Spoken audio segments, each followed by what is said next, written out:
Welcome. Thank you so much for joining today's webinar on hiring for cultural fit. My name is Darleen DeRosa. I'm a managing partner at OnPoint Consulting, and this is a topic that is a topic that's really sort of a hot button with our clients these days. And I think, as many of you probably know, companies and organizations are really focused on how they can reduce the cost of hiring the wrong people. So we'll talk a little bit about that today. Let's take a quick look at some of the things we're going to focus on in today's session. We're going to start off briefly just by taking a quick look at what is culture and how do you define that, and we'll look at a few popular examples to help sort of demonstrate what culture is. We'll then talk a little bit in more depth about how do you assess candidates for cultural fit, and then briefly we'll talk towards the end about some of the pitfalls or the potential red flags associated with focusing too heavily on cultural fit. So this is actually a quote that I love from Harvard Business Review because, in my opinion, it really does define sometimes what people think is sort of this nebulous, ambiguous concept of what is culture and how do you really define it. So I think this is a nice snapshot of what we often are talking about when we're talking about what really typifies or depicts the organizational culture. And interestingly, in a study that was done by HBR also, I think it's about 6 months old now, the researchers found that culture really does have an impact on business performance. And what they found is that it can account for more than 25% of the difference in financial performance when you're comparing companies who are perceived to have very strong, positive cultures compared to those who are what they called culturally unremarkable. And those are sort of their competitors or counterparts. So again, there is a pretty clear correlation associated with having a very positive corporate culture. So as I mentioned, let's start by just looking at how do we define culture? What do we talk about? And essentially, I think if you look at a lot of the research and examples that are out there, it really does come down to a set of shared attributes, characteristics, practices, and sometimes even goals that characterizes an organization. It's also a way of thinking, behaving, or working. And again, if you think about your organization or your workplace, you think about the people, and that typically helps one think about what is the culture of this organization really like.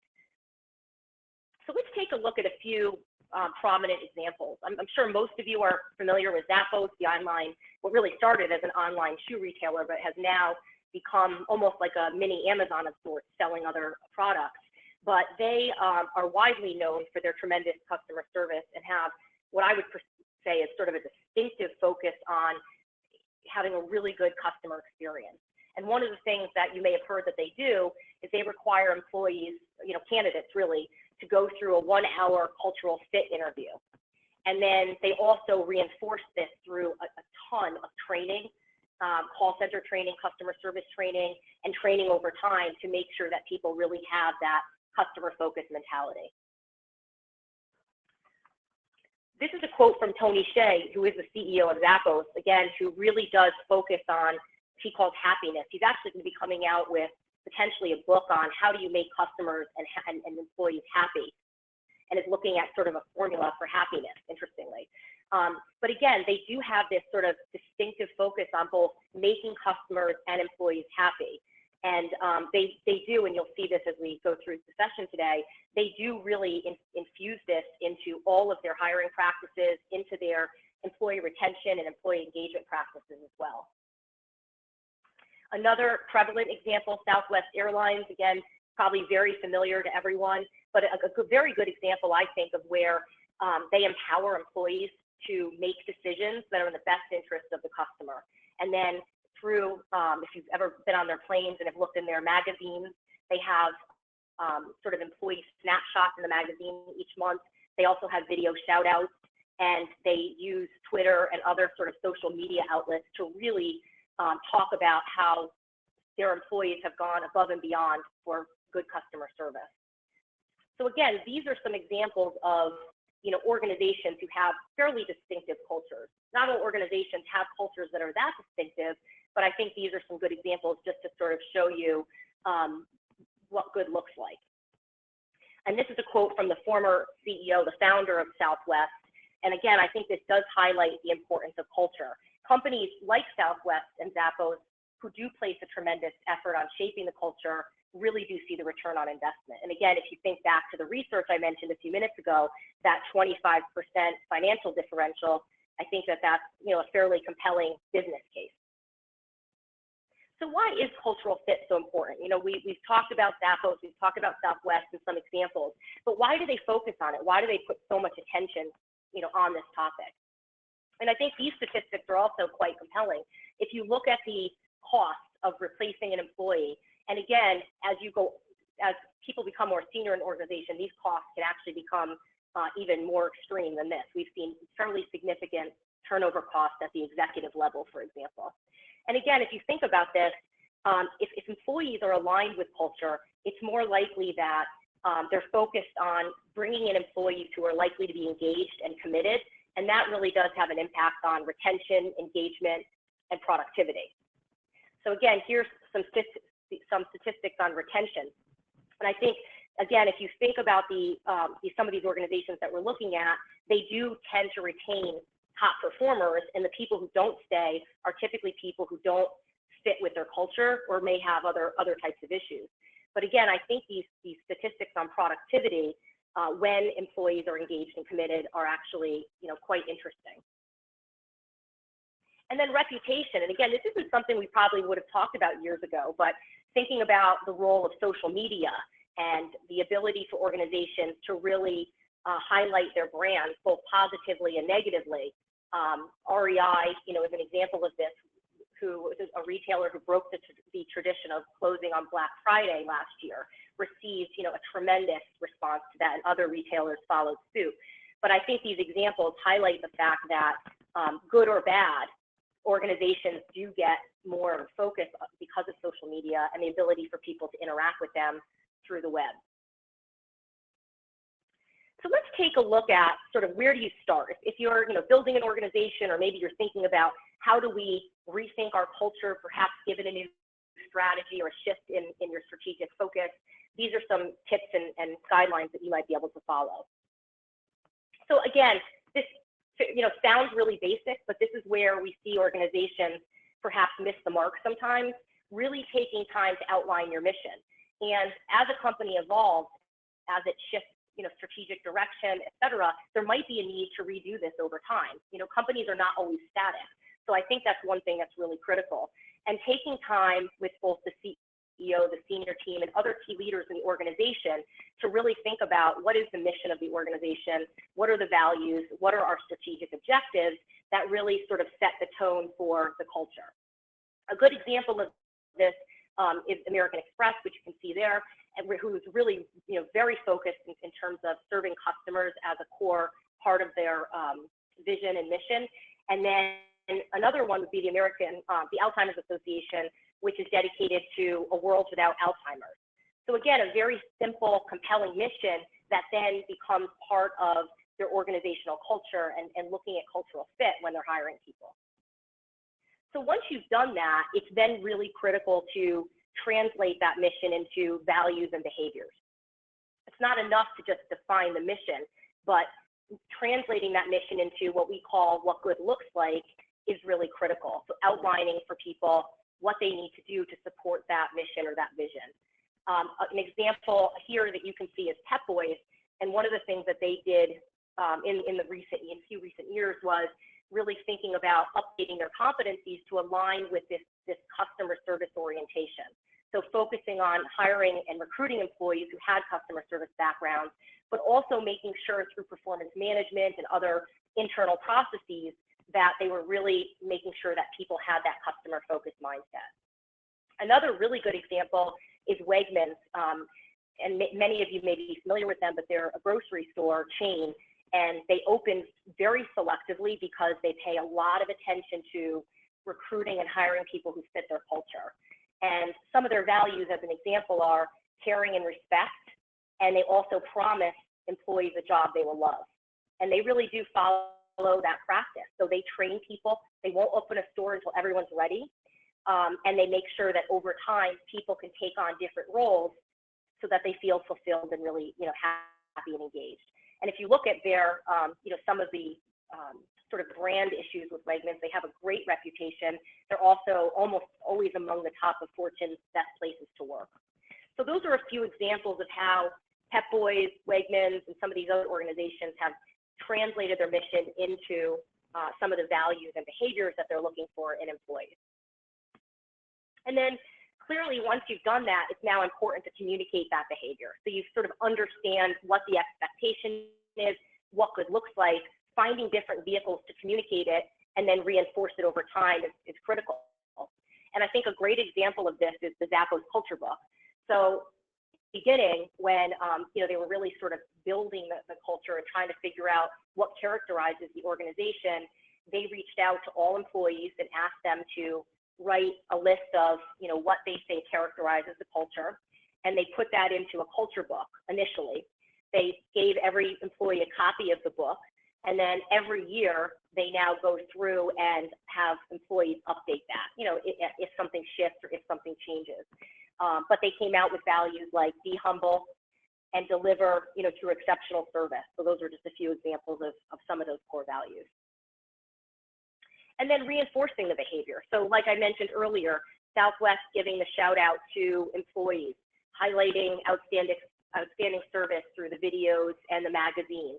So as people are, demonstrating what good looks like or what's expected, it basically behaviors that support that culture, then thinking about how do you reinforce that through both, continuous communication as well as performance management, coaching, and recognition.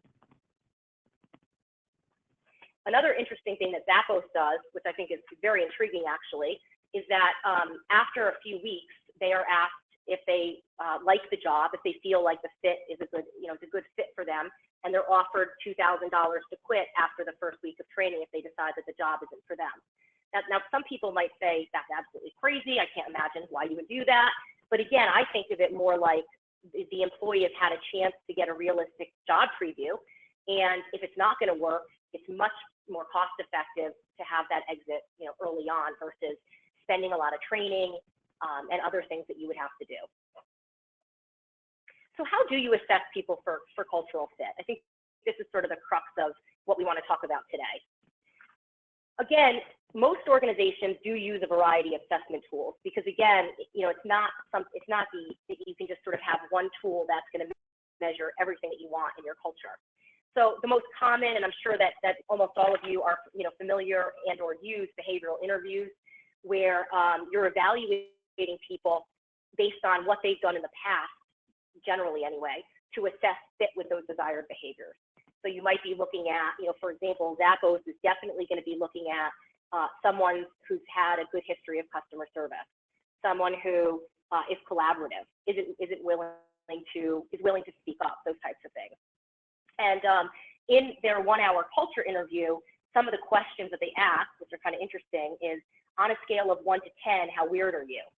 And then they also ask questions to assess humility because they want people who are really humble, who share credit with others, who are good team players, if you will. And then another example would be some of the top tier professional service firms who are really fanatical about interviews. And there was some research out last year that focused on professional service firms, and what they found is that on average, the top firms had about 8 to 10 people interview each candidate, and the sort of low tier firms maybe had 1 or 2 people in the interviews, 3 at the most.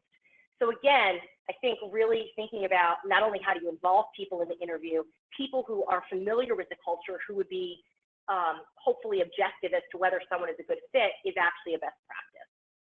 Google, for example, focuses on asking questions about people who challenge the status quo, because that's something that's really important in their culture. Another tool that, again, is pretty widely used, personality tests. So if you think about either off-the-shelf kind of tools, or some organizations have custom tools built to look at the criteria that are most important in their organization in terms of cultural fit. So basically, you're looking at to what extent do these candidates have the tendencies or the preferences and even potential derailers for things that would either work or not work in that desired culture. And again, a lot of these tools can be customized to really look at those, sort of must-have criteria. Another tool are situational judgment tests. And basically, this is often a custom tool that is built to look at how well a candidate responds to a variety of challenges in the workplace. And again, it gives you an opportunity, almost like a case interview for business school, to actually assess someone's thinking, their problem solving, their ability to think through a tough situation, and how they would handle that. And you can do this actually in your interview. So you could ask open-ended situational judgment items in your interview to augment some of their past experiences. So it's a really great tool because it looks at what would they do based on their knowledge and their experience. And you can create the situations to reflect the criteria that are most important in your culture.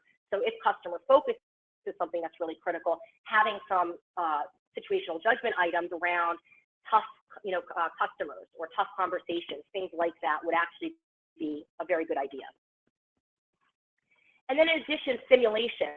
So basically giving an opportunity or having an opportunity to assess people in a simulated environment. So some organizations have people do a presentation. Let's say that's an important skill for a professional service firm. Some professional service firms have people participate in like a mock client presentation where they're going over, a report and then problem solving. Other organizations who focus on customer service might have people do mock role plays where they're dealing with a difficult customer, for example. So again, these simulations can be very simple to create and then can be tailored to reflect the things that you're focused on in your selection process.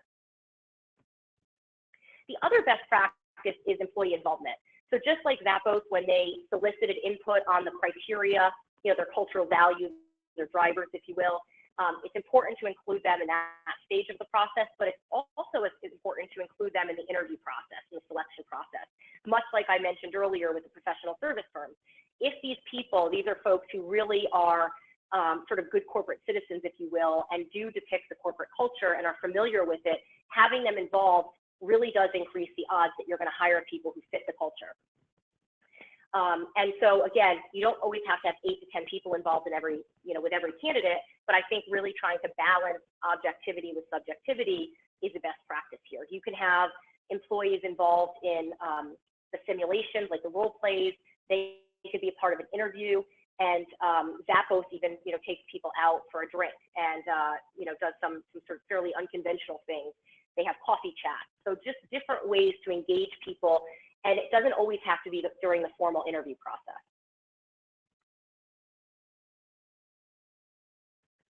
So this is an example, which is actually, as I mentioned, there's, like Zappos, some other organizations have these fairly unconventional tactics. Zendesk has one that I think is fairly interesting. The founder of Zendesk has this sort of passion for salty licorice.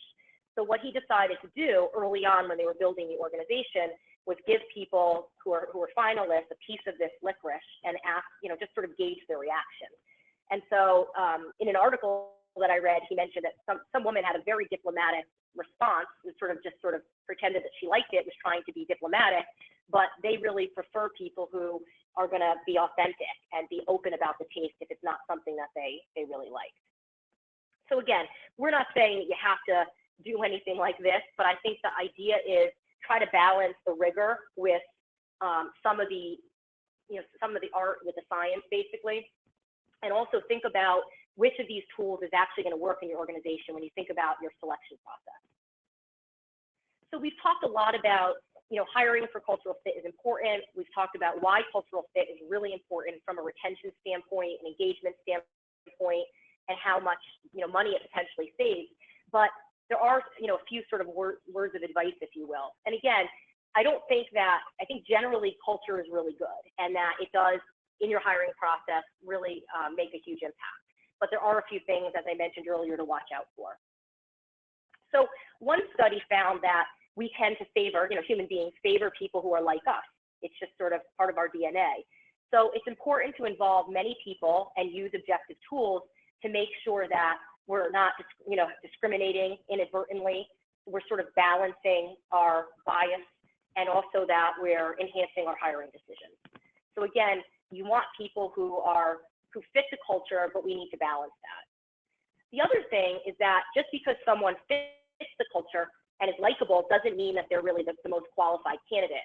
So again, this is where I was saying balance the art and the science, because cultural fit is important, but if someone lacks experience or expertise, then that can also become, quite problematic. You can sometimes train people for that, and there's a lot of firms in Silicon Valley that say, if they fit the culture, that's great, we'll train them later, we'll give them the skills. But I think in certain roles, that actually can be a limitation, and it can negatively impact productivity up front. So it's just something to think about. And again, this is why I think it's really important to have some objectivity in your selection process, and also use referencing to vet finalists, particularly external finalists who you might not know that much about, to really understand how they might fit the culture. And then finally, the last sort of potential red flag is this notion of maybe limiting diversity. So if we're always looking for people who are like us, people who we think are going to thrive in the culture, is there maybe some unintended consequence of maybe seeking out people from more diverse backgrounds? So if you think about, as an example, an organization who has a very strong focus on collaboration, consensus-based decision-making, and maybe even, teamwork, just as an example, that these sort of unintended consequences, if we're always hiring people like that, might there be a potential issue with, groupthink, where we're stifling innovation because we're bringing on people who are, very much like us. And again, there's a lot of research out there that indicates that people who are more diverse make better decisions, solve problems better, and innovate more. So it's, again, sort of a fine line here. Focus on cultural fit, but just be cognizant of some of these potential issues. So again, I think that through some of these practices, particularly thinking a little bit about how do we both define culture. Many of you may be in organizations where you have a fairly well-defined culture. And I think perhaps there might be an opportunity to both think about, are you really that in your selection process? Are you really using that in your, as you train people, as you develop people, as you coach people, and make sure that you sort of try to infuse it in the employee life cycle. So hopefully you can take some of these practices and think about ways that you can enhance your selection process to both increase cultural fit and hopefully avoid making some of these poor hiring decisions.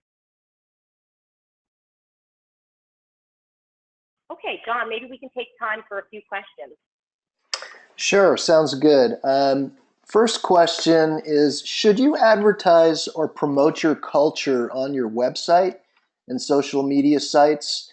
And if so, how specific should you be about that? Yeah, that's actually a very good question. And I think that there's probably, I think people would have pretty diverse opinions on this.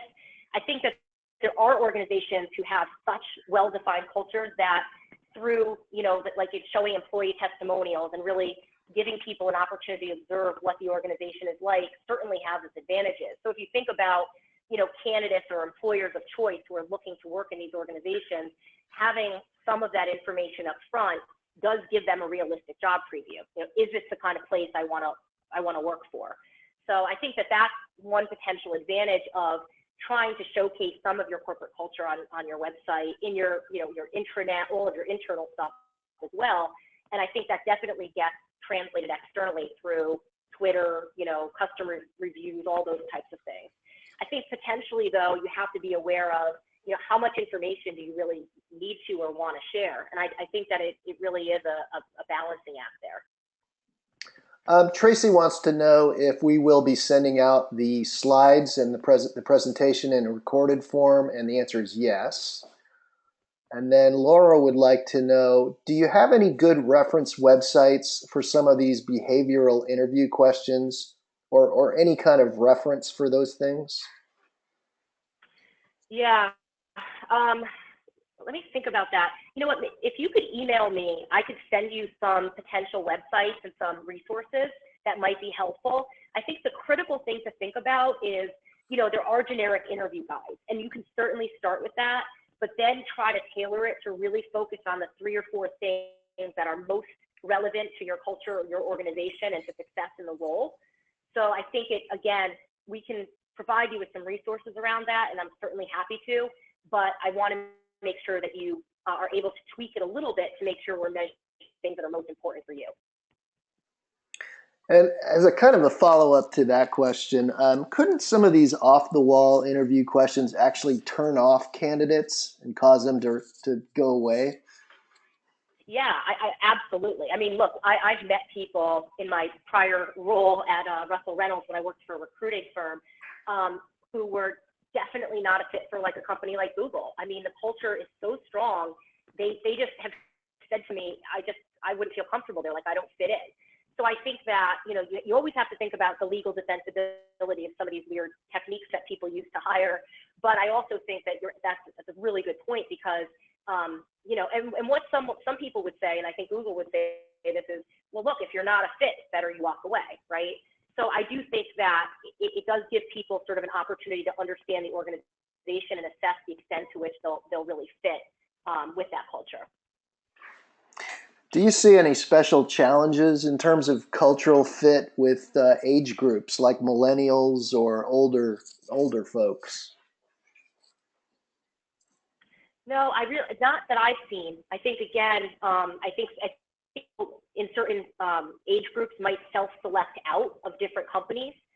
So someone, I think actually Zendesk said this in an interview they did in Forbes. The CEO said, "Look, we don't want to have like just a bunch of young guys in hoodies running around. We really want to promote diversity." So his concern at that point was, might their culture and their interview process not be open enough, for various age groups, various genders, etc. So I think I haven't seen a lot of that, but I certainly would believe that depending on the organization and what their culture is really like, that it might be off-putting or a cause for concern for certain age groups. Okay. Would you advise asking your current existing employees the same questions that you ask in an interview of a potential employee, just to see if they already fit your culture? Yeah, I mean, I think that, it depends on what you would want to do with that information. I think it would be interesting. And I think the time that I see organizations do that the most is when they're sort of just trying to get a pulse on, are we sort of practicing what we preach? Are we reinforcing the right behaviors culturally? So if we were to ask employees, what do you love most about working here? Or what do you really dislike about working here? And you had to give that sort of elevator pitch kind of response. It's interesting to get that information. And if you're able to use it, on your intranet and you're able to use it to update your hiring practices, I definitely think that could be beneficial and certainly interesting just to sort of take the pulse on, how well the organization is doing and how people perceive the organization, especially your high performers, your high potentials and your high performers, because those are the people you want to retain. So you want them to obviously have a very positive view of the culture. Okay, well, that's all the questions we have, Darleen. All right, well, thank you all so much. I hope this was helpful. And if you have any questions, certainly feel free to reach out. I'll put our website up here and you can always reach out with any questions.